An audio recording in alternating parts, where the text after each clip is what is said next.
소리 높여 주께 찬양 드리네.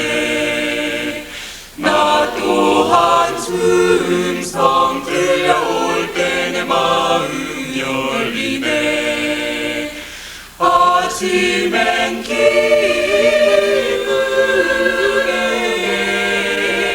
주 이름 찬양,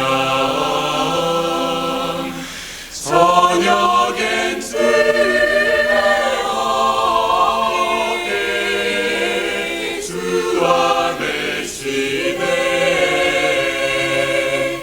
주님께 늘 기쁘게 내 친구들아 다 모여서 귀한 생명 주신 주를 다 찬양하자. 아침엔 기쁘게 주 이름 찬양, 저녁엔 주의 어깨 주 안에 쉬네. 아침엔 기쁘게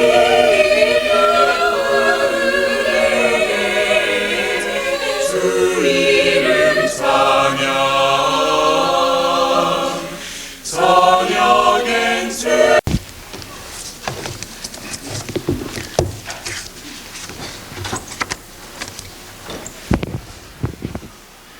안녕하십니까. 우리 방금 밝아온 우리 새해와 함께 우리 서울지구 재림성도 여러분께 우리 만복의 근원이신 우리 주 예수 그리스도의 이름으로 우리 새해 인사를 드립니다. 참으로 새해가 벌써 한 주일이 지나가고 있습니다. 우리는 그리고 뒤의 것을 잊어버리고 앞의 것을 향하여 우리 표대를 향하여 달려가는 우리의 새로운 모습을 오늘 이 첫 번 집회에서 다시 경험할 수 있음을 인하여 감사합니다. 오늘 이 새해를 맞이한 여러분들의 첫 번째 관심은 무엇입니까? 무엇이 여러분의 새해의 첫 번째 관심사였습니까? 저는 새해를 맞이하면서 그 첫 번째 맞이한 당한 제 관심이 12월 31일 날 찾지 못한 제 안경이었습니다. 31일 날 우리 대학교에서 송년회가 있는데 아무리 안경을 찾아도 안경이 없어요. 그래서 다른 사람 안경을 장로님 걸 빌려 쓰고서 송년회를 갔습니다. 다음에 아침 새해가 밝았는데 첫 번째 관심은 안경을 찾는 일이었습니다. 그래서 안경을 찾아야 우리 세 식구가 저 좀 산에 가서 함께 기도하고 그렇게 하기 위해서 가기 전에 저희 셋이 새벽부터 열심히 안경을 찾았습니다. 안경이 없으니까 잘 보이지를 않아요. 정말 상실한 통찰력. 이래서 안 되겠다. 한참 찾다가 어제 31일 날 저녁에 내내 찾았고 또 아침에 계속 찾았는데 찾지 못해서 한참 찾다가 기도 드리자 그랬습니다. 기도. 그랬더니 우리 집사람이 아니 바쁘신 하나님께 그 시시한 안경까지 찾아달라고 기도를 드리면 하나님이 너무 바쁘지 않으시냐고. 그것도 어린애도 아니고 50이나 넘은 사람이 안경까지 찾아달라고 하면 어떡하겠느냐고. 그러면서 아유 하나님도 참 골치 아프시겠다고. 저 50을 넘어서 안경까지 찾아달라고 하니 야 참 하나님 힘드시겠다고 그랬어요. 그래서 하여튼 기도드리자고. 셋이 새해 첫 번 기도가 하나님 안경 좀 찾아주시오. 그 다음에 약속드리는데 올해 제 첫 번 결심은 안경을 절대로 이번에 찾아주시면 다음번부터는 절대로 안 잊어버릴 테니까 안경 좀 찾아주시라고. 앞으로 정말 조심하겠다고 기도를 드렸어요. 우리 집사람이 듣더니 유치원 수준의 기도라고 그러더라고요. 기도를 드리고 났는데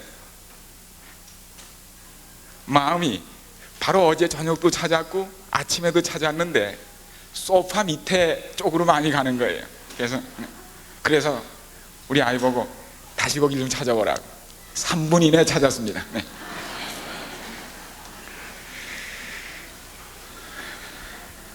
그래서 뭐 좀 흉은 떨렸지만 얼마나 기분이 좋은지, 야 정말 안경까지 찾아주시는 하나님, 그것도 3분 이내. 정말 아주 그날 참 즐거운 새 아침을 맞았습니다. 아, 이런 하나님이 계시구나. 남들은 뭐라든지 간에. 그래서 이제 그날 아침에 일찍 산에 가서 저 우리 저수지부에 그 기도하는 돌단 있고 해서 우리 3시 기도를 드리고 내려왔는데, 내려와서 보니까 장갑이 또 없어요. 날이 상당히 추워지더라고요. 그 장갑을 암만 찾아도 저 장갑이 없어요. 아, 이래서 차마 또 장갑까지 찾아달라고 기도드리는 게 너무 염치가 없어서 그건 못했습니다. 그만 못하고 얘기도 못하고 끙끙끙 하고 앓고서 뭐 장갑 어디 갔어? 심각하게 찾진 않고 그냥 장갑이 없어서. 그 다음날 아침에 저희가 또 아침 일찍 좀 춥긴 하지만 제가 그 저수지구에 기도하는 데를 또 갔습니다. 기도하러 막 무릎을 꿇었는데 어제 제가 그 장갑 벗어놓은 게 거기 그냥 있는 거예요. 그래서 기도도 안 드렸는데 무릎만 꿇어도 나오더라고요. 그래서 새해 첫째 날, 둘째 날 저는 대단한 기도의 응답을 받았습니다. 그래서 좋으신 하나님, 제 입에서는 좋으신 하나님 그 있죠? 네. 아, 장갑도 찾아주시고, 네. 정말 안경도 찾아주시고, 네. 우리 좋으신 하나님 한번 좀 같이 부르시지요. 다 아시죠? 그 다음에 우리 2절 우리의 기도를 들으시는 같이 한번 부르세요. 시작. 좋으신 하나님, 좋으신 하나님, 참 좋으신 나의 하나님. 우리의 기도인가요? 우리의 기도를 응답해 주시는 참 좋으신 나의 하나님.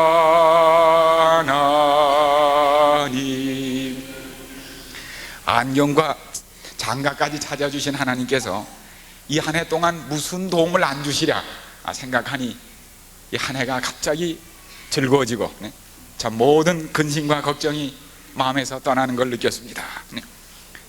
제가 그 위마, 미국에 있을 때 그 위마에 있는 직원들이 스키를 타러 갔는데 자동차를 세우고 그만 눈벌판을 헤매다가 차 키를 잊어버린 겁니다. 잃어버렸어요. 그 눈 많은 데서 키를 잃어버렸으니 집엔 다 온 겁니다. 그 눈에서 어디서 찾습니까? 키를. 떨어지면 눈 속으로 들어가는데. 그래서 이 사람이 계속 찾다가, 그분이 간증한 얘기예요. 간증. 계속 찾다가 찾지 못해서 그만 낙심한 끝에 마지막 기도나 드려야 되겠다고 눈 위에 무릎을 꿇었어요. 그랬더니 무릎에 뭐 찔리는 게 있어요. 그게 바로 열쇠였어요. 바로 잃어버린 열쇠 위에다 무릎을 꿇은 겁니다. 정말 하나님께서 기도를, 참으로 기도를 응답해 주시는 하나님이심을 확신하시기 바랍니다. 1999년도 개인적으로, 가정적으로, 교회적으로, 국가적으로 엄청난 문제들이 있을 것입니다. 그러나 기도는 이 모든 것을 해결하는 전지전능하신 하나님의 창고에 우리를 위하여 간직된 그 보화를 여는 모든 대답을 찾아내는 열쇠라는 사실을 확신하시기 간절히 바랍니다. 오늘 저는 이 시간 아주 특별한 제목으로 말씀을 드리려고 합니다. 우리는 어느샌가 새해를 맞이할 때 희망찬 새해라는 말이 사라진 지 오래입니다. 그 말이 이제는 어울리지 않아요. 요새는 희망 대신 격변이라는 얘기를 씁니다. 정말 희망은 이미 사라진 세상이, 오직 알 길 없는 변화만이 우리를 기다리는, 격변만이 우리를 기다리는 긴장되는 새해를 맞았습니다. 오늘 저는 이 희망 없는 시대에 사는 우리의 진정한 희망이 무엇인지에 대하여 저희들이 확신하려고 합니다. 정말 요새는 변화되는 세상으로 말이 표현되지 않아서 대격변의 세상이라, 격변. 이 변화가 이렇게 갑자기 온 것이 아닙니다. 수천 년 동안 밭 갈아서 농사 짓고 먹고 사는 농경 산업 시대가 수천 년간 계속됐습니다. 그러다가 18세기 말 산업혁명이 일어나면서 세상이 갑자기 바뀌기 시작했어요. 그리고 한 200년이 지난 20세기 후반부터 세상은 급속한 변화를 겪기 시작했는데, 첫 번째는 농업 산업 시대고, 두 번째는 산업 사회 시대고, 세 번째는 20세기 말부터 시작된, 후반부터 시작된 정보혁명이라는 것입니다. 이게 얼마나, 이 정보혁명, 정보산업시대, 이게 얼마나 가시적이고 피부에 느껴지는지 이번 우리 삼육대학이 신설학과로서 이 전산통계와 경영정보, 이 두 학과가 이번에 신설됐습니다. 그런데 지난 주에 마감한 그 입시 경쟁률을 보니까 제일 높은 것이 이 두 과입니다. 정말 거의 10대 1을 안팎으로 하는 제일 높은 비율이 바로 여기에 몰려 있어요. 정말 이 시대가 그러한 엄청난 정보의 변화, 그 시대라는 것을 아주 뼈저리게 느끼게 됩니다. 예측조차 불가능한 변화가, 불확실한 미래가 몰려오고 있습니다.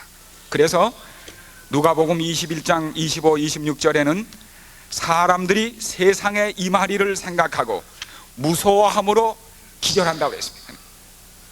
너무나 큰 변화, 예측할 수 없는 변화 때문에 사람들이 미래를 두려워하는, 그래서 요새는 퓨처 샥, 미래 충격이라는 말로 이 사실을 표현하고 있습니다.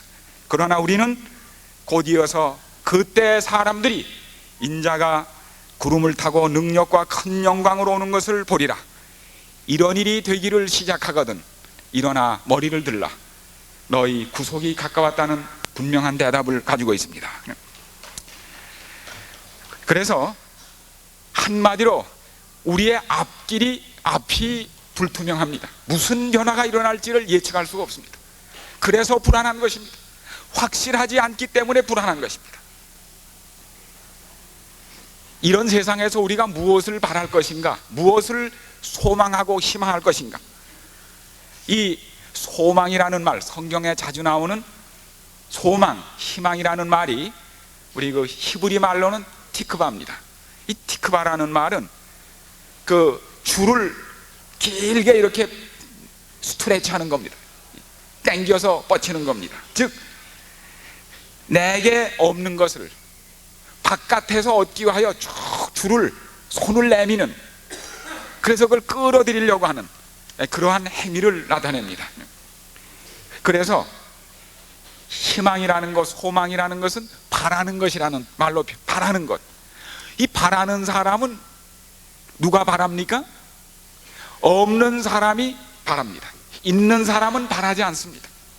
없는 사람이 무엇인가를 바라는 것입니다.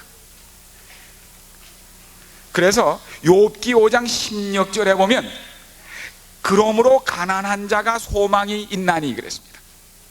있는 사람은 바라지 않습니다. 없는 사람이 바라는 것입니다. 배고픈 사람이 바라는 것이 있습니다. 먹을 것. 춥고 배고픈 사람은 바라는 것이 있습니다. 그러나 등이 따뜻하고 배부른 사람은 바랄 것이 없습니다. 그러므로 희망은 가진 것이 없을 때 희망이 생기게 됩니다. 필요되는 모든 것을 가진 사람은 희망이 없습니다. 다시 말하면 희망은 희망이 없을 때 존재하고 희망이 있을 때 존재하지 않습니다. 다시 생각해 보세요. 희망은 가진 것이 있고 현실에 희망이 있을 때는 희망이 없습니다. 바라는 것이. 희망은 늘 밖에 있는 거니까요. 그러나 지금 가진 것이 없을 때, 지금 희망이 없을 때 희망하게 된다는 것입니다. 무슨 뜻인지 아시겠죠? 네. 반대입니다. 반대. 그래서 보십시오. 모세가 그 남자로 하기가 제일 힘들다는 처가살이를 40년이나 했습니다.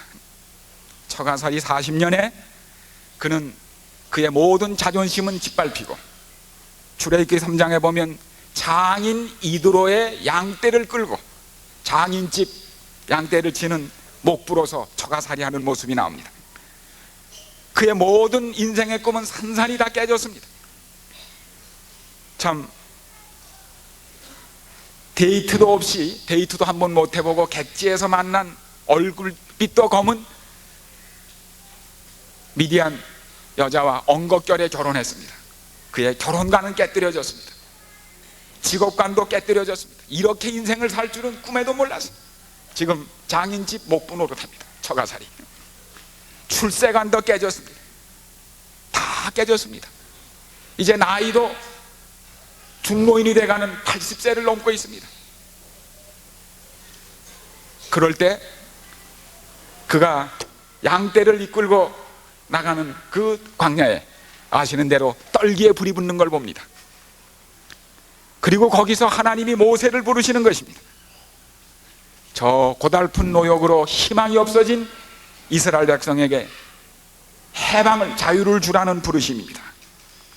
이때 모세가 쭉 듣고 있다가, 하나님, 내가 이 얘기를 우리 백성들한테 하면 백성들이 내가 만난 하나님이 누구냐, 그 하나님 명함 가져왔느냐 그러면 하나님 이름을 대야 할 텐데 이름을 뭐라고 그럴까요? 물었어요. 그때 하나님께서 뭐라고 그러셨죠? 스스로 있는 자가 너를 보냈다고 그래라. 그래서 영어로는 I am that I am 그럽니다. 스스로 있는 자. 그런데 그 말의 실제적인 히브리어의 시제는 미래입니다.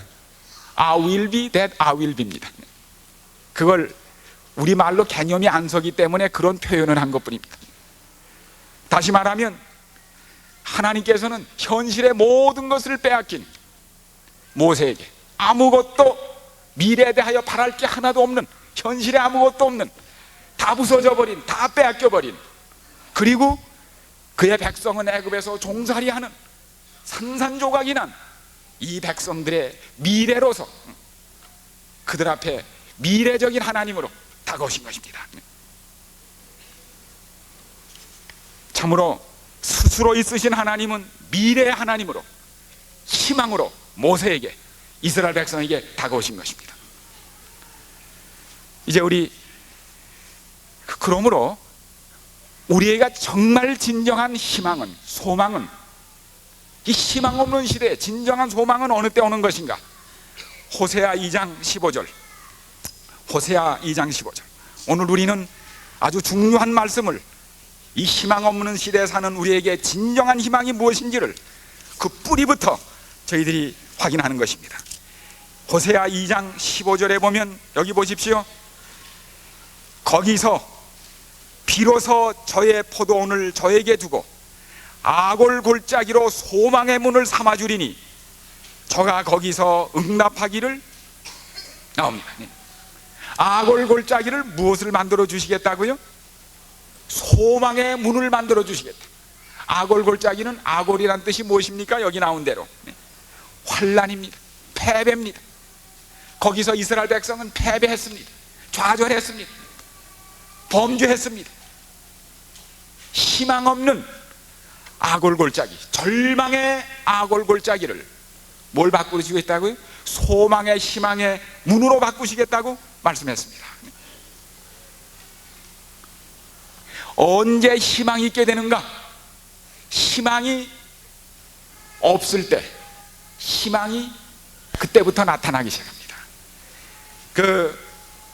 이 말이 잘 드러난 것이 어딘가 하면 에레미야 애가입니다. 저는 지금 지난번 총회 시에 저희가 위생병원에서 오후에 집회했던 그 집회의 계속을 말씀드리는 겁니다. 에레미야 3장 29절, 에레미야 애가 3장 29절입니다. 여기 보면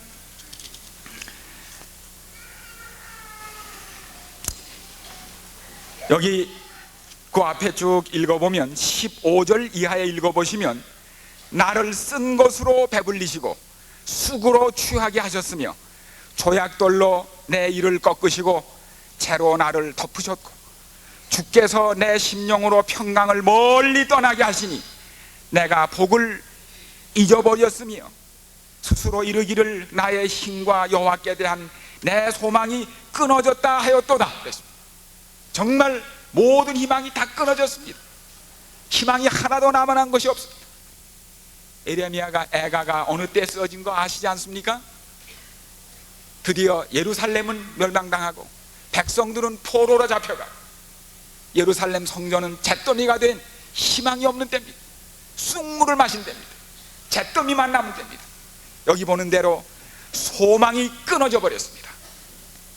그런데 지금 아무것도 없어요. 다 끊어져 버렸어요. 다 무너져 버렸어요. 쑥물을 마셨어요. 그런데 보십시오. 내 고초와 재난 곧 쑥과 담즙을 기억하소서. 내 심령이 그것을 기억하고 낙심이 되어나 중심에 회상한 즉 오히려 소망이 있사옴은. 그렇게 됐는데 이제 뭐 생기는 거예요? 그렇게 되니까 소망이 생기는 것입니다. 지금 가진 모든 것을 상실했을 때 그때 희망을 갖게 된다는 것입니다. 이상하지요? 아까 말씀드린 대로 지금 가진 것을 모두 빼앗긴 사람만이 무엇을 바라기 시작한다는 것입니다. 배가 고파진 사람만이 먹기를 바라게 되는 것입니다. 돈을 다 빼앗긴 사람만이 돈을 벌기를 희망하게 되는 것입니다. 희망은 빼앗겼을 때 갖게 됩니다. 여러분 지금 건강하신 분들은 건강에 대한 희망이 없습니다. 왜? 건강하시니까. 그러나 병들면 건강을 빼앗기면 그때부터 무슨 희망을 갖게 되십니까? 건강해야 되겠다는 소망사항이 있는 겁니다. 희망사항이. 이게 그 얘기입니다. 절망했을 때 비로소 소망을 갖게 된다고 하는 놀라운 성경의 가르침을 기억하시기 바랍니다. 그러면서 여기 보십시오. 그는 놀라운 것을 깨달았습니다. 이것이 아침마다 새로우니 주의 성실이 크도소이다. 내 심령이 이르기를 여호와는 나의 기업이시니 그러므로 내가 저를 바라리라. 모든 것을 빼앗겼을 때, 없어졌을 때 하나님만을 바라보는 새로운 희망이 그때 생긴다고 하는 놀라운 사실입니다. 그래서 무릇 기다리는 자에게 구하는 영혼에게 여호와께서 선을 베푸시는도다. 사람이 여호와의 구원을 바라고 잠잠히 기다림이 좋도다. 그러면서 언제 희망을 갖게 되는가? 여기 보십시오. 29절 입을 티끌에 댈지어다. 흙입니다.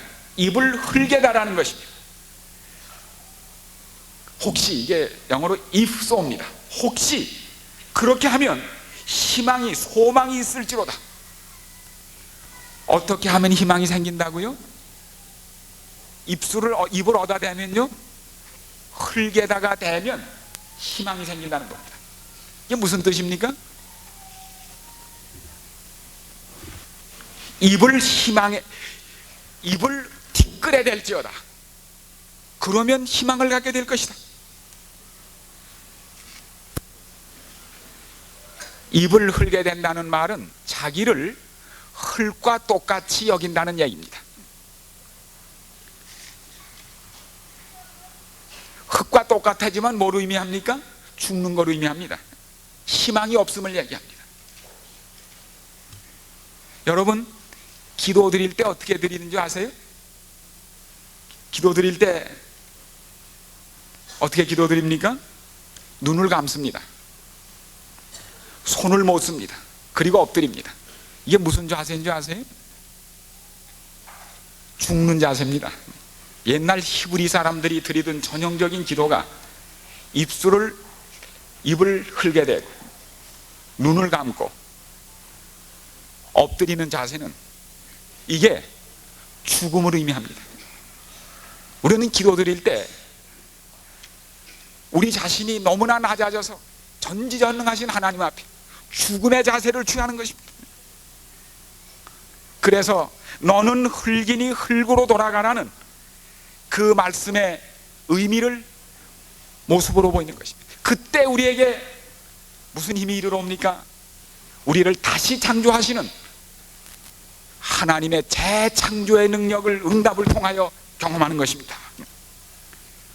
왜냐하면 고린도전서 15장에 나온 대로 부활은 누구만 부활할 수 있습니까? 죽은 사람만이 부활합니다. 그래서 사도 바울은 부활하기 위하여 나는 날마다 죽는다고 그랬습니다. 죽은 사람만이 부활합니다. 죽지 않은 사람은 부활하지 않습니다.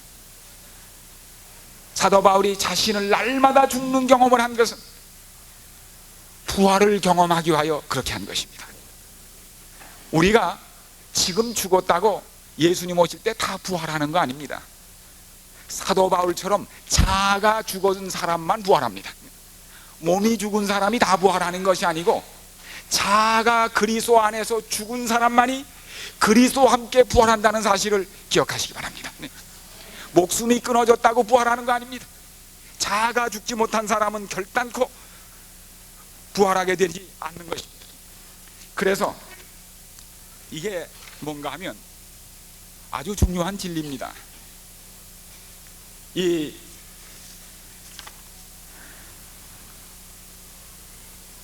아브라함이 믿음의 조상인 믿음으로 말미암아 구원을 받는 영생을 얻는 원리를 입증한 아브라함이 이삭을 낳기 위하여 그에게 어떤 일이 있어야 했습니까?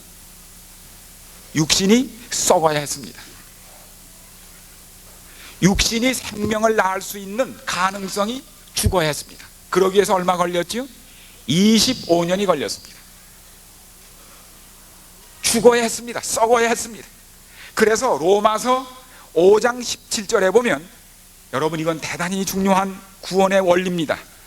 로마서 5장 18절 여기 보시면 5장 17절 18절에 여기 보십시오. 기록된 바 내가 너를 많은 민족의 조상으로 세웠다 하신과 같으니 그의 믿은 바 하나님은 죽은 자를 살리시며 없는 것을 있는 것 같이 부르시는 이시라. 아브라함이 바랄 수 없는 중에 바라고 믿었으니 바랄 수 없을 때 바랐습니다. 이게 진정한 소망입니다. 그가 100세나 되어 자기 몸에 죽은 것 같음과 사라의 태 죽은 것 같음을 알고도 믿음을 가진 것입니다. 그러므로 죽음이 없이는 생명을 부활시키는 능력이 나오지 않게 되어 있습니다.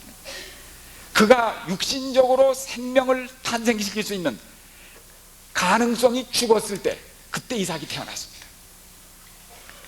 이것이 바로 그 와이프인께서 목사에게 보내는 권명 456페이지에 믿음으로 말미암는 의란 무엇인가? 인간의 영광을 티끌 속에 묻어버리고 인간이 스스로 할 수 없는 일을 행하시는 하나님의 능력이다 그랬습니다.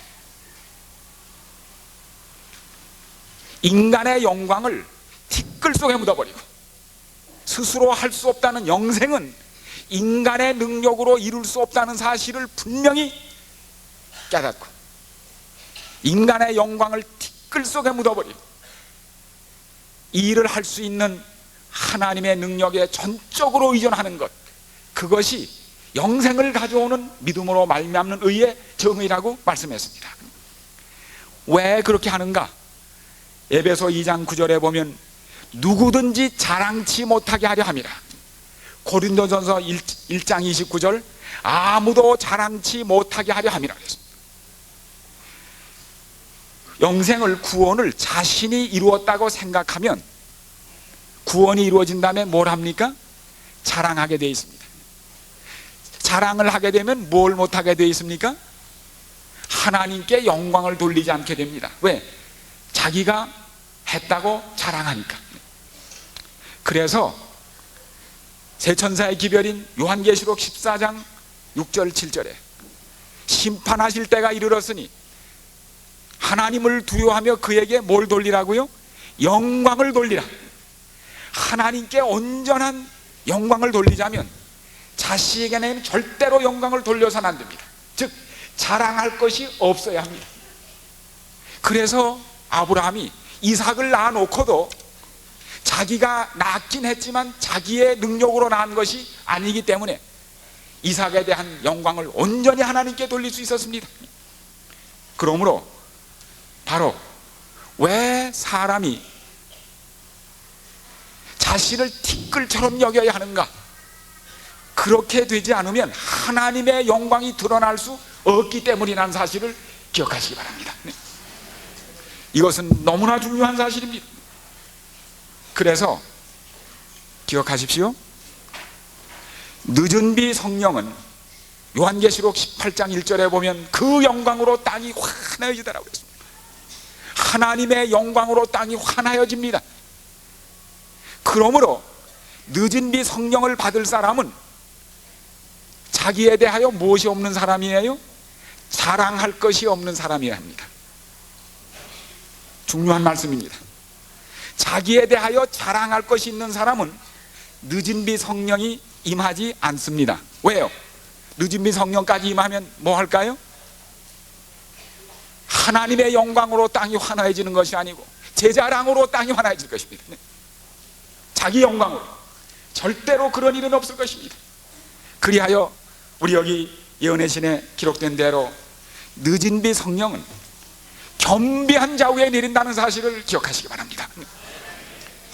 자기 입을 티끌에 대고 인간에게 소망이 없음을 확신하는 사람에게 소망이, 구원이 주어진다는 사실을 기억하시기를 간절히 바랍니다. 이것은 대단히 중요한 일입니다. 결단코 자아가 죽지 못한 사람, 자아를 드러내려는 자랑할 것이 있는 사람에게는 영생이, 늦은 비 성령이 경험되지 않는다는 사실을 뼈저리게 확신하시기를 바랍니다. 그런데 여기 우리가 그러면 우리 성경에 보면 아주 우리 특이한 사실을 저희가 보게 되는데요. 여기 시편 23편에 보면, 여러분 시편 23편 잘 아시죠? 23편이 무슨 성입니까? 목자의 시입니다. 목자의 시. 오늘 저희들은 단순한 한 집회라기보다 이 소망에 대한 근거를 확신하는 이 말씀 저희들이 좀 깊이 있게 나누려고 생각하는데, 우리 특별히 이 문제에 있어서는 우리 유대인 교수로 우리 앤드루에서 가르치고 계시는 듀칸 박사는 유대인으로 이 희망에 대한 놀라운 유대인의 경험을 한 분으로서 이 말씀에 아주 깊은 깊이를 저희들에게 제공해 주고 있습니다. 시편 23편 3절에 보면 그 평상시에는 그가 나를 푸른 초장에 인도하세요. 그럴 때 하나님은 어디 계시나요? 인도하려면 하나님이 어디 계시나? 여호와께서 우리 앞에 계십니다. 네, 그때는 하나님이 우리 앞에 가십니다. 그러나 4절에 보면 내가 사망의 음침한 골짜기를 갈 때는 나와 함께 계십니다. 어려움이 없고 위험이 없을 때는 앞에서 인도하시고, 사망의 두려운 음침한 골짜기를 갈 때는 어떻게 하세요? 나와 함께 가십니다. 그 다음에 이러한 경험을 겪게 되면 6절에 보면 이런 경험 후에 나의 평생의 선하심과 인자하심이 정녕 나를 따르리니, 그래서 따르리니. 그때 하나님은 어디 계시나요? 뒤에 계세요. 이상하죠? 앞에 계시다가 같이 계시다가 그 다음엔 어디로 가세요? 뒤로 가십니다. 참 이상한 얘기. 그런데 여러분, 하나님이 우리에게 말씀하실 때 앞에서 말씀하시나요? 옆에서 말씀하시나요? 뒤에서 하시나요? 그거 생각해 보셨어요? 이게 우연한 일이 아닙니다. 하나님이 말씀하실 때 꼭 방향이 있습니다. 이사야 30장 21절에 보면 어디서 말씀하신다고 그랬어요? 이사야 30장 21절 어디서 말씀하신다고요? 너희가 우편으로 치우치든지 좌편으로 치우치든지 내 뒤에서 말소리가 내게 들려 이르기를 이것이 정론이 너희는 이리로 행하라. 어디서 말씀하세요? 뒤에서 하십니다. 특별히 우리가 길을 잃고 헤매고 어려울 때는 언제나 뒤에서 하십니다. 자, 이게 사실인가 또 보세요. 요한복음 21장, 요한복음 21장에 예수님이 부활하신 날 아침, 막달라 마리아는 이른 새벽 눈이 퉁퉁 분 채로 하도 울어서 귀에 이명이 나는 그 아침에 무덤에 갔습니다. 예수님 무덤을 갔어요. 갔더니 무덤이 어떻게 됐습니까? 빈 무덤입니다. 그는 무덤에 앉아서 목 놓아 울었습니다. 정말 예수님의 무덤이라도 있어야 과거를 회상하며 살 텐데, 그분의 사랑을 회상하며 텅 빈 자기의 마음을 공동을 채울 텐데 무덤마저 시체마저 없어진 겁니다. 그가 울 때 여기 보세요. 여기 16절에 보면은 21장 여기 보면 사람이 내 주를 가져다가 어디에 두었는지 내가 알지 못함이니이다, 이 말을 하고 뒤로 돌이켜 예수의 서신 것을 보나 예수인 줄 알지 못하더라. 예수께서 가라사대 여자여 어찌하여 울며 누구를 찾느냐 하시니 마리아는 그가 동산직인 줄 알고 가로되 주여 당신이 옮겼거든 어디 두었는지 내게 이르소서. 이거 보니까 예수님이 어디서 말씀하셨어요? 예수님의 음성을 들으러 돌이켰어요. 뒤에서 하셨습니다. 이상하죠? 왜 뒤에서 말씀하실까?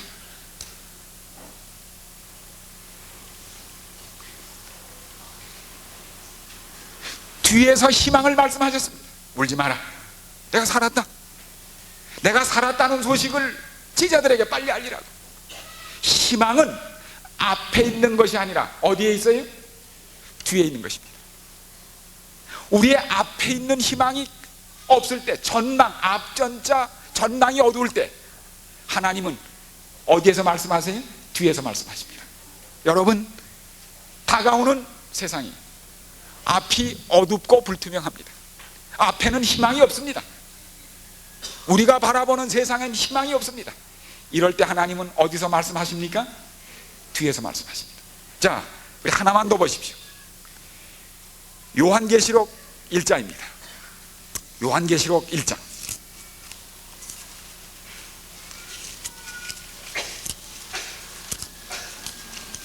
요한계시록 1장, 정말 이때는 절망스러운 때입니다. 1세기 말 어린 교회는 예수님을 사랑하는 사랑과 경건은 다 시들고, 교회는 이단이 생겨나고 대제국 로마가 핍박을 시작했습니다. 하나밖에 남지 않았던 요한은 반모섬에 귀양 왔습니다. 정말 희망이 없어졌어요. 답답합니다. 요한은 그날 안식일 그 넘실거리는 지중해 에게를 바라보며 근심에 사로잡혔습니다. 큰일 났다. 정말 앞이 어둡습니다. 그럴 때 1장 10절 반모섬에 있었더니 주의 날에 안식일에 내가 성령에 감동하여 내 어디에서? 뒤에서 나는 소리를 들었습니다. 이상하지요? 이게 우연한 게 아닙니다, 여러분. 언제나 앞이 어두우면 하나님은 뒤에서 말씀하십니다. 사랑하는 여러분, 우리 앞길은 어둡습니다. 정치적인 장래, 경제적인 장래, 환경 파괴, 앞을 내다보면 어느 것 하나 희망 가질 때가 한 군데도 없습니다. 악해지는 세상, 앞이 어둡거든, 앞에 희망이 없거든, 희망을 어디서 찾아야 합니까? 뒤에서 찾아야 합니다. 이상하죠? 왜 그런가? 왜 그런가? 하나님은 인간이 생각하는 것과 다른 방향에서 말씀하십니다. 다른 방향에서 희망을 보내주십니다. 그 절망스러운 순간에 하나님께서는 뒤에서 말씀하셨습니다. 그리고 뭘 보여주셨나요? 마침내 대쟁투에서 교회가 이기고 유리바닷가에 서서 영원한 승리를, 무엇보다도 마이크부터 이 학교가 좀 고쳐야겠습니다. 신년 첫 번 사업이 아마 마이크 고치는 일부터 됐으면 좋겠습니다. 이거 참 죄송합니다. 뒤에 안 들려서. 왜 그런가? 바로 앞이 어두울 때 하나님께서는 뒤에서 말씀하심으로 영광스러운 장래, 승리하는 교회, 재림의 놀라운 미래를 보여주심으로 앞을 희망을 주셨다는 사실을 기억하시기 바랍니다. 이게 왜 그럴까? 미래가 앞에 있습니까? 뒤에 있습니까? 우리 생각에는 미래는 어디 있는 것 같아요? 앞에 있는 것 같죠? 과거는 어디에 있는 것 같고 뒤에 있는 것 같고. 그런데 여러분 말씀하실 때 어떻게 하시나요? 우리보다 먼저 산 사람들, 돌아가셨거나 이런 할 때 우리 앞서가신 분 그러지요. 그래 안 그래요? 우리 앞서가신 분 그래요. 이거 보니까 과거를 우리도 앞이라고 그래요. 그렇습니까? 네? 그 다음에 우리 뒤에 태어날 사람, 우리 자손들을 뭐라고 그래요? 우리 뒤에 올 세대 그래. 뒤가 어디에 이러고 보니까 그때는 미래예요. 성경이 그 뜻으로 쓰고 있습니다. 지금 왜 그런가? 앞은 보이거든요. 보이니까 보이는 건 과거입니다. 과거는 볼 수 있어요. 보이는 건 과거고 미래는 안 보입니다. 그렇기 때문에 미래는 앞에 있는 게 아니라 어디 있어요? 뒤에 있는 거예요. 그래서 하나님은 안 보이는 미래를 뒤에서 말씀하시는 겁니다. 거꾸로입니다. 그 생각이. 자, 이제 우리 그러면 우리 앞이 아무리 어두울지라도, 절망스러울지라도, 불안할지라도 우리가 구체적으로 바라볼 수 있는 희망이 무엇인가, 이걸 찾아야겠습니다. 그래야 우리가 방금 시작한 이 해가 희망찬 새해가 될 것입니다. 그렇겠죠? 네? 정말 무엇이 희망인가? 창세기 1장은 뭐로 시작됩니까? 창세기 1장은 희망으로 시작됩니다. 창조로, 태초에 하나님이 천지를 창조하셨다, 이렇게 시작됩니다. 그 다음에 창세기 맨 마지막 50장은 대목이 뭔가 하면은 하나님께서 죽는 요셉에게 그의 입을 통하여 출애굽을 약속하십니다. 즉 약속의 땅으로 가게 해주시겠다고 하시는 겁니다. 그러므로 성경의 희망이 뭔가? 창조로 시작됐는데 죄 때문에 그것이 망가졌지만 하나님께서는 끝에는 반드시 약속의 땅으로 그를 인도하시겠다는 약속의 희망으로 끝나게 되어 있습니다. 이사야 1장에 보면, 이건 구약 전체가 그렇습니다. 모든 책이 다 그렇습니다. 이거 시간 없어서 제가 하나하나 말씀을 못 드리는데요, 모세오경 전체가 그렇습니다. 이사야서도 보면 뭔가 하면 이사야 1장에 하늘이여 들으라 땅이여 들으라. 하늘과 땅 얘기하면 그거 창세기 1장 1절입니다. 하늘과 땅 창조입니다. 그 다음에 맨 뒤에 가면 새 하늘과 새 땅이 나옵니다.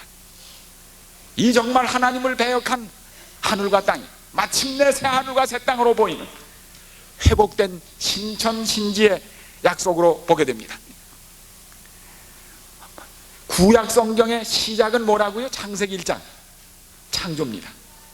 그 다음에 구약 성경의 맨 마지막인 말라기 4장에 보면 거기 뭐 나옵니까? 여호와의 날이 온다고 그랬습니다. 여호와의 날은 초림이고 동시에 재림입니다. 구약 성경도 재림을 말씀했습니다. 자, 요한이 쓴 책이 요한복음입니다. 거기 1장 1절에는 창조하신 하나님 얘기가 나옵니다. 그러나 그 성경의 맨 마지막 책인 요한계시록 22장에 보면 뭐 나옵니까? 아멘 주 예수여 오시옵소서. 뭐로 끝납니까? 재림입니다. 그리하여 성경 전체가 창세기는 창조로 시작되고 긴 죄악의 역사가 계속된 다음에 맨 끝에서는 뭡니까? 예수님의 재림과 하나님의 나라가 임하는 것으로 끝납니다. 이게 모든 성경을 가득 채운 하나의 공식입니다. 그러므로 이 역사의 모든 단계의 맨 마지막에는 하나님의 창조의 이상이 이루어져서 다시 이 땅에 예수님이 재림하시고 죄의 모든 흔적이 사라지고 영원한 하나님의 통치가 계속되는 하나님의 나라가 이 땅에 임한다는 확신으로 우리에게 주신 것입니다. 그래서 이러한 희망을 온전히 깨닫고 가진 백성이 누군가? 창조로 시작돼서 재림으로 끝나는 이 놀라운 희망, 그들이 바로 누군가요? 제7일 안식일 창조입니다. 예수 재림 신자들입니다. 창조에서 재림으로 끝나는 것이 성경의 전체입니다. 그러므로 이 세상에서 가장 완전하고 확실한 희망을 가진 사람은 누굽니까? 창조와 재림으로 이어지는 놀라운 구속의 진리를 깨닫고 있는 제7일 안식일 예수 재림교인 여러분과 저임에 대해서 확신하시기 바랍니다. 이게 그 히브리서 11장에 보면 믿음이란 무엇인가? 자, 이 사실이 너무나 중요합니다. 히브리서 11장에 보면 믿음은 바라는 것들의 실상이요 보지 못하는 것들의 증거라고 그랬습니다. 바라는 것의 기초는 믿음입니다. 믿음이 있어야 바라는 것입니다. 희망의 밑에는 뭐 있어야 돼요? 믿음이 있어야 합니다. 믿음은 뭘 믿는 것이냐? 우리는 믿음으로 모든 세계가 하나님이 지으신 것을 믿는다고 그랬어요. 그러니까 기초가 뭡니까? 창조. 이 창조를 믿는 믿음 위에 뭐 서 있습니까? 희망이 서 있는 것입니다. 창조를 믿어야 희망이 있습니다. 왜요? 재창조하실 수 있는 하나님만이 우리에게 생명을 다시 주시고 죄로 망가진 세상을 다시 일으켜 세우시는 하나님이시기 때문에 이러한 우리의 믿음이 확고한 기초가 되는 것입니다. 자, 이제 이 기별을 가진 것이 바로 세 천사의 기별입니다. 하늘과 땅과 바다와 물들의 근원을 만드신 하나님, 그분을 경배하고 예배하며 재림을 선포하는 우리야말로 이 세상에서 가장 확실한 희망을 가진 사람들인 것을 확신하시기 간절히 바랍니다. 이제 우리 중요한 대목을 말씀드리면서 서서히 마무리를 짓습니다. 성경에서 제일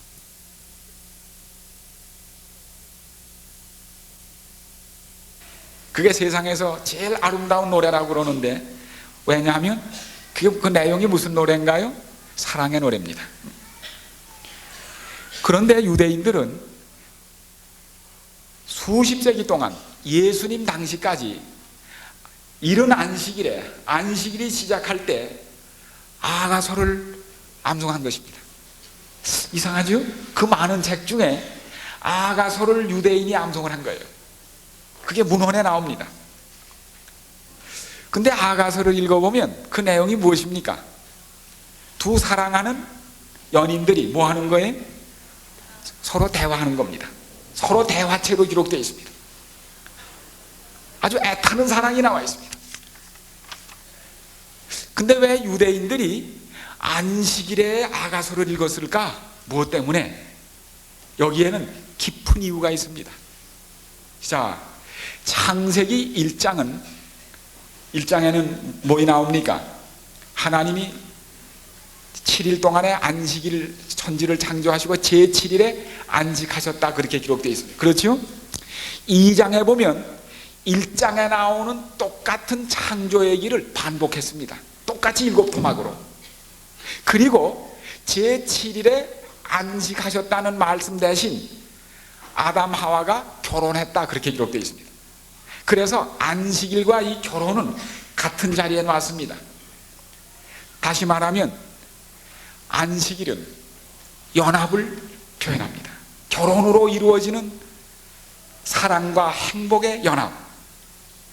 그래서 유대인들이 안식일이 되면은 아가서로 읽는 까닭은 그것이 거기에 결혼으로 이루어진 연합이 곧 안식일의 뜻이기 때문에 이 창세기에 기초한 신학을 그렇게 나타냈습니다. 그런데 여기 보시면 아가서가 꼭 그렇게 쓰였습니다. 여기 보면 아가서예요. 남자와 여자가 서로 대화하는 것이 7번 나옵니다. 서로 대화하고 대화하고 하나, 둘, 셋, 넷, 다섯, 여섯, 7번째가 아가서 2장 8절과 9절입니다. 거기 보면 딱 7번째입니다. 대화. 그 세보시면 압니다. 거기 뭐 나오는가 하면 나의 사랑하는 자가 창문 뒤에서 들여다보고 있어요. 문 뒤에서 연인의 집을 찾아온 거예요. 아마 마음으로 나의 사랑하는 자가 창너머로 보고 있는 것입니다. 그 다음에 또 대화가 시작됩니다. 7번 오고 갑니다. 1번, 2번, 3번, 4번, 5, 6, 7번. 그 7번째 대화가 뭔가 하면 5장 2절입니다. 거기 보면 창을 들여다보고 있던 연인이 드디어 문을 두드려요. 문 밖에서 문을 두드리는 소리가 납니다. 그 다음에 또다시 7번이 계속됩니다. 아주 7로 딱 쪼갰어요. 또다시 이 연인들이 서로 사랑하는 얘기가 7번 오간 다음에 그 끝이 8장 12절로 13절입니다. 아가서 우리가 한번 보시죠.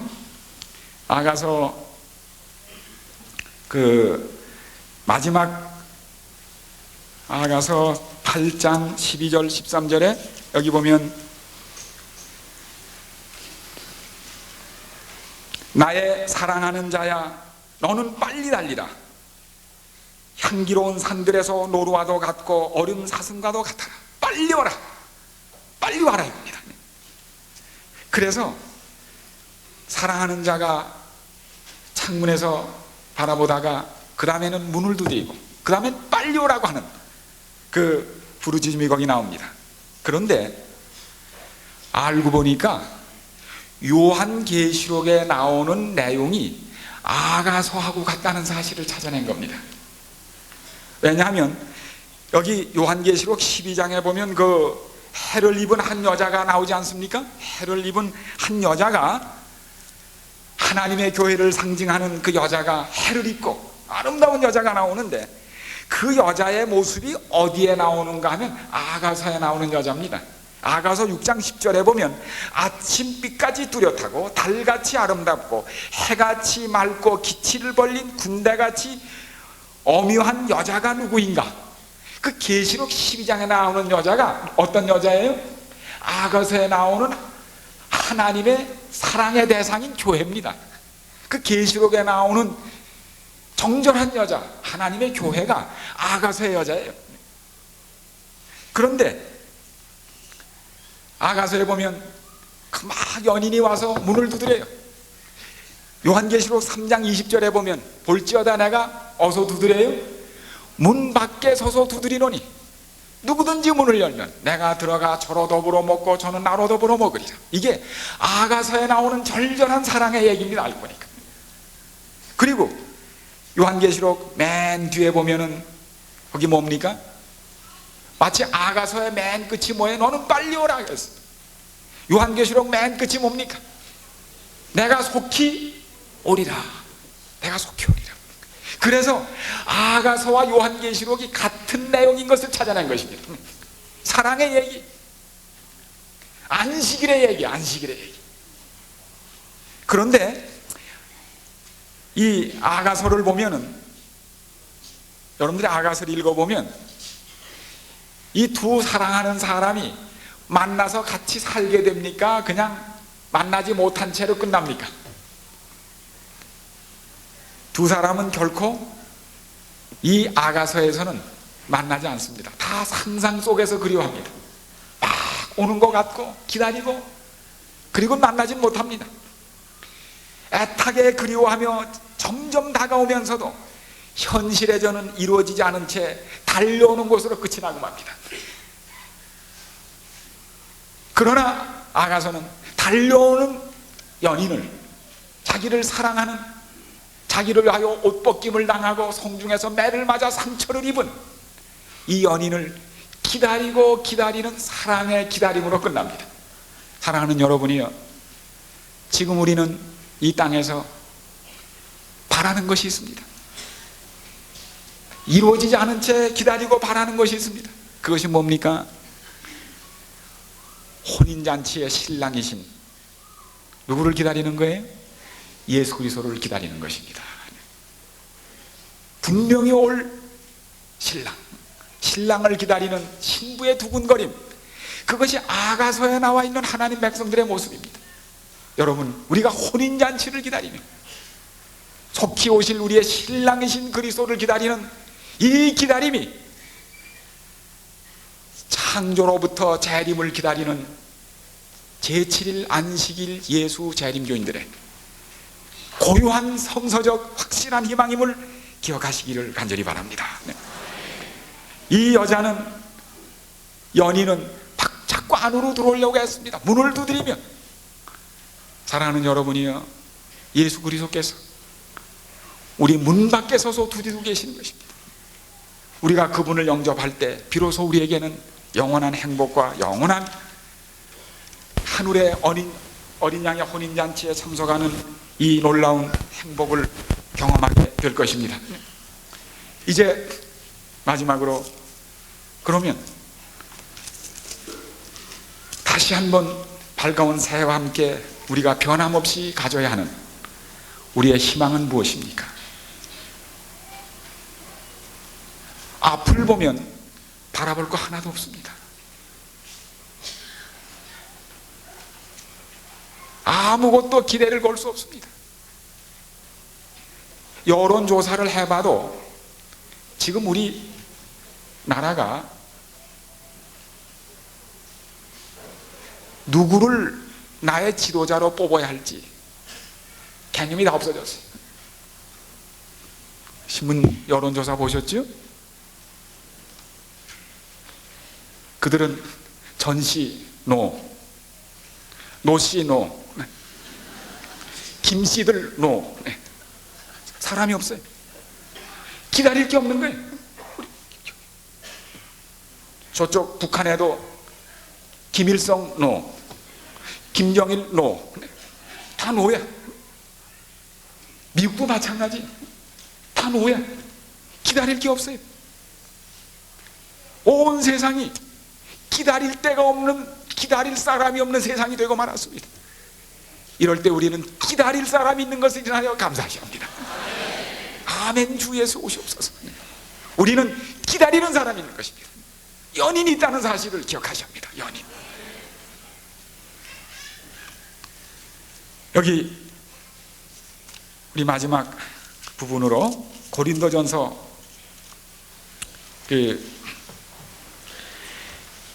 마지막을 보십시오. 여기에 우리가 그것을 위해 살아야 할 우리의 구호가 있습니다. 우리의 희망이 있습니다. 보십시오. 자, 고린도전서 맨 마지막, 만일 누구든지 그리스도를 사랑하지 아니하거든 저주를 받을지어다. 주께서 임하시느니라. 우리가 고대하는 아가서의 연인, 요한계시록의 연인이신 우리 주님께서 임하신다고 하는 것입니다. 그런데 주께서 임하시느니라, 이 말을 줄이면 뭐라고 그러죠? 찬양대 이름도 이게 있습니다. 마라나다입니다. 이게 아람어로 표현하면 마라나다예요. 마라나다.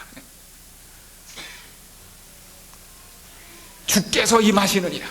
그런데 이 마라나다, 주께서 오신다, 이게 초대 그리스도인들의 희망이었습니다. 이걸 그들이 언제 했는가 하면 그 문헌을 보니까 성만찬이 끝날 때 인사하고 헤어집니다. 마라나다. 그래. 왜냐하면 이 약속을 가지고 있어야 다음 성만찬 때 또 만나는 것입니다. 그동안 그들은 잡혀서 죽을 줄 모릅니다. 그러나 마라나다. 그들은 만날 때마다, 시장에서 만나면 마라나다, 길거리에서 만나면 마라나다. 그들은 마라나다라는 희망을 가지고 살았습니다. 여러분도 그렇습니까? 네? 우리는 재림 교인들이에요. 마라나다 교인들인 걸 기억하시기 바랍니다. 주께서 오신. 그런데 보니까 이 마라나다라는 뜻이 세 가지가 있습니다. 세 가지. 보통 주께서 오십니다 하면 오셨습니까? 안 오셨습니까?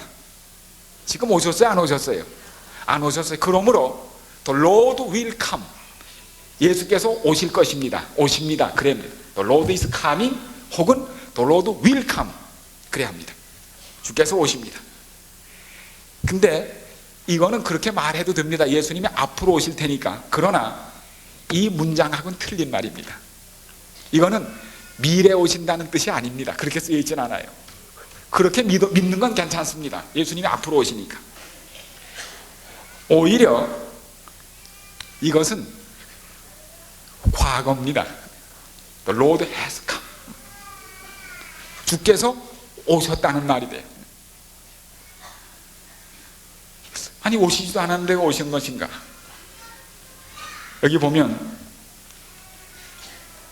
구약에서는, 특별히 구약을 읽어보면 하나님께서 예언을 하실 때 하나님의 임재나 말씀에 대하여 미래에 있는 사건을 과거를 표현해서 쓰십니다.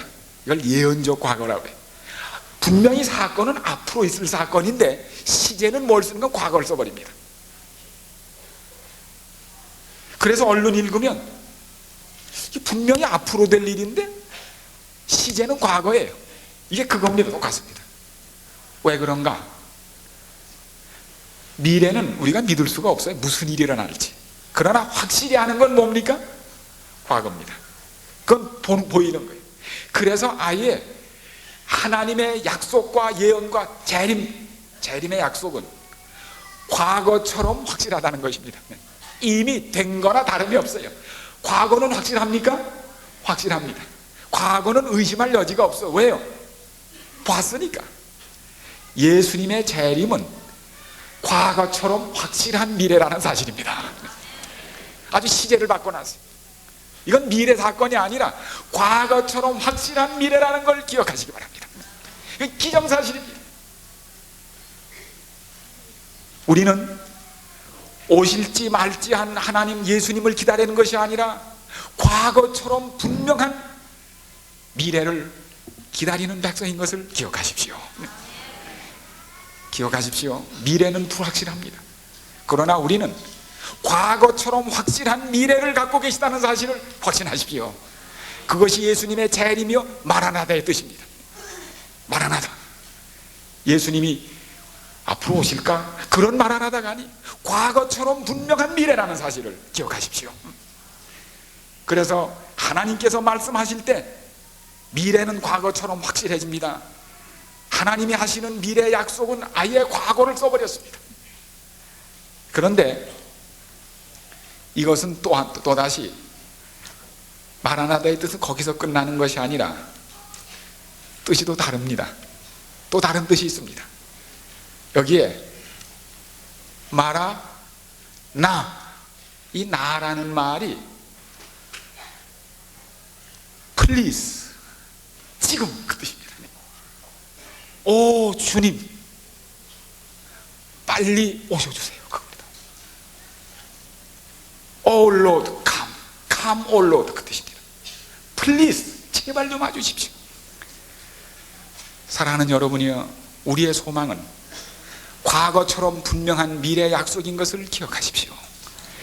이것은 동시에 지하 동굴로 피해 다니며 잡히면 죽는 불안한 때를 살던 신자들이 간절한 마음에 매일 나누던 그들의 기도였다는 사실을 기억하시기 간절히 바랍니다. 오 하나님, 이 죄 많은 세상에서, 고난 많은 세상에서 우리를 구원하여 주옵소서. 이제 우리의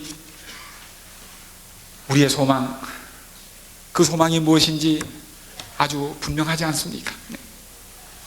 우리는 막연한 희망을 가진 백성이 아니라 과거처럼 분명한 재림의 소망을 가진 복된 백성인 것을 기억하시기 간절히 바랍니다. 그래서 우리는 이제 장래에 대하여 두려울 것이 없습니다. 우리의 과거의 역사를 회고함에 있어 현재 우리의 입장에 이르기까지 매 발걸음을 편답해 볼 때 나는 하나님을 찬양하라고 말할 수 있다. 주님께서 무엇을 행하셨는지를 보게 될 때 나는 놀라움과 지도자로서의 그리스도에 대한 확신으로 가득 차게 된다. 우리가 주님께서 우리를 인도하신 길과 우리의 과거 역사에서 그분이 주신 교훈을 잊어버리는 것 외에는 장래에 대하여 아무것도 두려워할 것이 없다. 여러분, 이게 바로 그 뜻입니까? 과거를 인도하신 하나님을 알게 될 때 미래에 대하여 두려움이 없다는 사실을 기억하십시오. 전쟁의 위협, 재난의 위험, 경제, 많은 위험이 우리 앞에 있습니다. 그러나 뒤에서 말씀하시는 하나님, 미래를 과거처럼 확실히 주장하시는 하나님을 확신할 때 사랑하는 여러분, 두려워할 것이 아무것도 없습니다. 저는 북한에 최근에 큰 변화가 일어나는 걸 봅니다. 그 변화가 무엇인지 조금 있으면 아시게 될 겁니다. 조금 장로님이 광고를 하실 거예요. 엄청난 변화가 일어나고 있습니다. 그 변화 중에 하나가 뭡니까? 김일성 죽었다는 변화 말고 요새 무슨 변화예요? 배가 고프다는 변화예요. 정말 벌써 아사자가 속출한다는 겁니다. 300만 톤 이상의 쌀이 부족하다는 거예요. 그래서 온 세상에 손을 내밀고 있습니다. 저는 이걸 쭉 보면서 성경을 보게 됐어요. 하나님께서 구약에 읽어보면 민족들을 아브라함을 일로 옮기고 야곱을 절로 옮길 때 왜 옮겼는지 아십니까? 민족들이 뭐 때문에 움직인 줄 압니까? 기근이 일어나면 민족의 역사의 변화가 오게 되어 있습니다. 그래서 역사하고 기근은 밀접한 관계가 있다는 사실을 발견하고 그리고 쉐이 박사님은 그걸 찾아서 박사 논문을 썼습니다. 여러분, 북한에 일어나고 있는 저 기근은 하나님께서 어쩌면 마치 구약의 그런 섭리로 어떤 변화를 가져올 계기가 될 수 있을 충분한 여지도 아울러 갖게 됩니다. 여하튼 하나님께서 1996년 이해 이 땅에 남은 유일한 분단 국가인 우리 한반도에 참으로 놀라운 변화를 주셔서 싸우지 않고 이 땅에 평화가 오게 되기를 간절히 바랍니다. 그리고 여러분 기도드리십시오. 이 장막이 무너질 때 싸움하지 않고 장막이 무너질 때 우리는 이 땅에 이 세상에서 가장 큰 변화가 이 땅에서 다가오는 것이 시간 문제인 이때 살게 됩니다. 이 엄청난 변화를 앞에 둔 이제 서기 2000년을 5해밖에 두지 않은 우리가 이제 다시 한번 염숙한 시대의 의미를 깨닫고 우리의 소망을 불태우시면서 우리의 확실한 소망, 과거처럼 분명한 미래, 이미 이루어진 약속, 창조로부터 재림까지 이어지는 엄청난 성경의 약속과 허락을 말씀을 통하여, 역사를 통하여 확신한 제7일 안식일 예수 재림교회, 여러분과 제가 이 역사의 가장 중요한 이 자리에서 우리의 사명을 다하시게 되기를 간절히 바랍니다. 이 한 말씀 아시는 대로 그 루스벨트 대통령이 아프리카로부터 돌아오는 배였습니다. 대통령이 배를 타고 오는 것입니다. 카펫이 깔려지고 그를 추령하는 연주가 펼쳐집니다. 그 배 안의 모든 프로그램은 대통령을 위하여 베풀어집니다. 같은 배 안에는 아프리카에서 평생을 선교 사업을 하고서 이제는 은퇴하여 돌아오는 나이 많은 선교사가 같이 타고 있었습니다. 그는 그리스도를 위하여 일생을 아프리카에서 보내는 동안에 아내가 죽었습니다. 아이들도 열병에 걸려서 변변한 치료 하나 받지 못하고 다 죽었습니다. 그는 처자식을 거기에 묻어버리고 자기 몸마저 늙고 병든 채로 고국으로 돌아오고 있었습니다. 그는 아무도 그를 주목하지 않았습니다. 아무도 그의 업적을 찬양하지 않았습니다. 갈채도 없었고 묻지도 않았습니다. 그의 얼굴에는 외롭고 쓸쓸한 표정이 가득 찼습니다. 드디어 이 배가 샌프란시스코에 정박했습니다. 다시 한번 대환영이 있었습니다. 그러나 이 나이 많은 선교사를 환영 나온 사람은 하나도 없었습니다. 그는 그날 밤 쓸쓸히 샌프란시스코의 어느 작은 호텔방에 짐을 푼 다음에 침대 곁에서 엎드려 기도를 드렸습니다. 하나님, 후회하거나 불평하는 것은 아닙니다. 그저 웬일인지 이렇게 섭섭하고 쓸쓸해서 그렇습니다.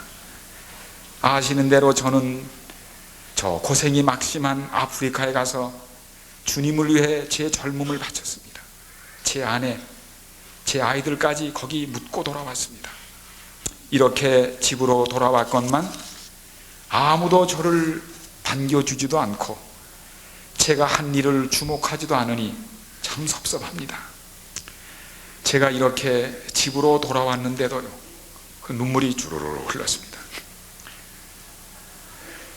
그때 그의 굽어진 어깨 위에 어떤 손길이 얹혀지는 느낌을 느끼며 그의 귀에는 이런 소리가 들렸습니다.